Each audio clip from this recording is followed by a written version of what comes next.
एक बार माँ आ जाओ, फिर आगे चले जाना।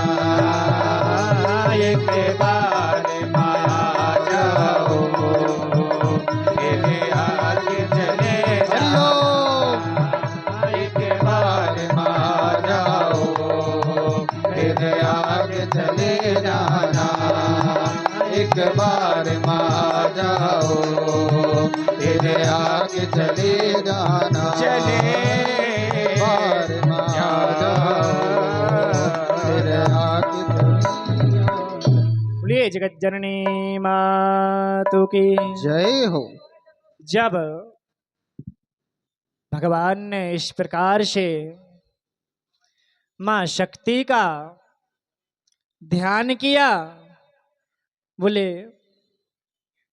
हे शक्ति स्वरूपा, हे मां, एक बार आकर के मुझे राह दिखा दो। क्यों? बोले यदि रास्ता नहीं मिला तो ये जाने कब तक लड़ते रहेंगे, बड़ा भारी बल है इनमें। क्योंकि 5000 वर्षों तक युद्ध करते करते मेरी नस नस ढीली हो गई है। जब नस नस ढीली हो गई, क्योंकि जब तक हमारे शरीर में क्षमता रहती है तब तक तो हम अपने बल पर लड़ते हैं, अपने बल पर कार्य करते हैं। जब लगता है कि नहीं अब हम असहाय हैं, कृपा करो हे मां। और जो बालक है, यदि बालक को कोई भी चोट लगती है, बालक तो ठीक, हम सबको भी यदि कोई चोट लगती है तो सबसे पहला जो शब्द निकलता है तो क्या निकलता है? माँ। हे माँ निकलता ना। तो इसी प्रकार से जब भगवान युद्ध करते करते उनको थकान लगी तो उन्होंने शक्ति का ध्यान किया। तब माँ शक्ति ने आकर के मधुकैटभ को मोहित किया। और जब शक्ति का प्रभाव पड़ा तब मधुकैटभ भगवान से कहते हैं, मांगो वर, मैं तुमसे युद्ध कर करके मैं प्रसन्न हो गया हूं। बड़ा भारी बल है तुम में, तुम भी मेरे से कम नहीं हो, वर मांगो। देखिए परमात्मा की यह अद्भुत लीला कि जिसको स्वयंवर देते हैं आज वो उनसे वर मांगने के लिए कह रहा है कि आप वर मांगो, क्या चाहते हो। तो भगवान की लीला भी बड़ी दिव्य है। उन्होंने कहा,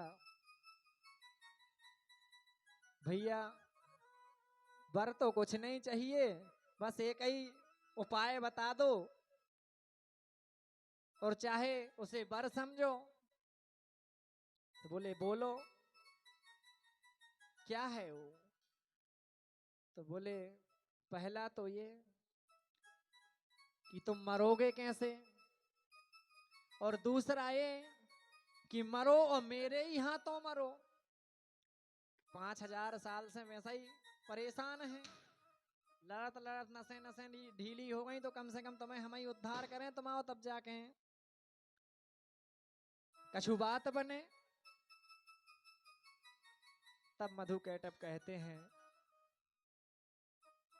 क्योंकि जो आसुरी प्रवृत्तियां हैं अपने वचन की बड़ी पक्की होती हैं। इनका सर कट जाए पर ये अपनी बात से नहीं मुकरेंगे। हमने कहा ठीक है, हमने कहा कि मैं प्रसन्न हूं, मांगो।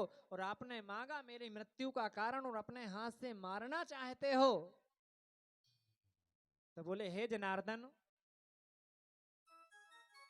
उस समय की जो स्थिति थी तो ये पूरी पृथ्वी जलमग्न थी, प्रलय काल था। वहां सिर्फ ब्रह्मा जी, विष्णु जी और वह मधुकैटभ और भगवान भोलेनाथ ध्यानस्थ थे। तो बोले मुझे ऐसी जगह पर मारना जहां जल ना हो, जल विहीन जगह पर मुझे मार दो, कोई टेंशन नहीं है, कोई परेशानी नहीं है। बोले ठीक है, जैसा तुम चाहते हो वैसा ही होगा। इस प्रकार से भगवान ने उन्हें वर दिया और अपने विराट स्वरूप को भगवान ने बढ़ाया। वो विराट स्वरूप को बढ़ाया, अपनी जंघा को थोड़ी सा ऊपर किया और जैसे ही जंघा को ऊपर किया, भगवान विराट स्वरूप का, जो भगवान का विराट स्वरूप था, तो वह जंघा ऐसे प्रतीत होती थी मानो यह सारा ब्रह्मांड, यह पृथ्वी के समान अनंत दिखाई देने लगी। तो मधुकैटभ से भगवान कहते हैं ये जगह ठीक है?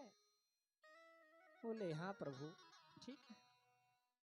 और इस प्रकार से अपनी जंघा पर मधुकैटभ का भगवान ने उद्धार किया और ब्रह्मा जी को शोक से मुक्त किया। जब मधुकैटभ का उद्धार हो गया, ब्रह्मा जी दौड़े दौड़े आए, बोले प्रभु ये तो ठीक है, राक्षसों से तो जो है मुक्ति मिली, अब जो है प्राणों में प्राण आए, कहते ना जी में जी आ गओ, नहीं बोले अब प्राणों में प्राण आए हैं, नहीं तो लगता था ये क्या करेंगे। बोले अब प्रभु आपसे एक प्रश्न और है मेरा। बोले बताइए। बोले प्रत्येक जीव का, प्रत्येक जब हम कोई भी चीज बनाते हैं या किसी को प्रकट करते हैं तो उसका एक कारण होता है। भाई हमें इससे एक कार्य लेना है कि हमारे इस काम आएगा। मुझे प्रकट करने का, मुझे उत्पन्न करने का कारण क्या है, मुझे काम क्या है। तो बोले जाओ सृष्टि करो।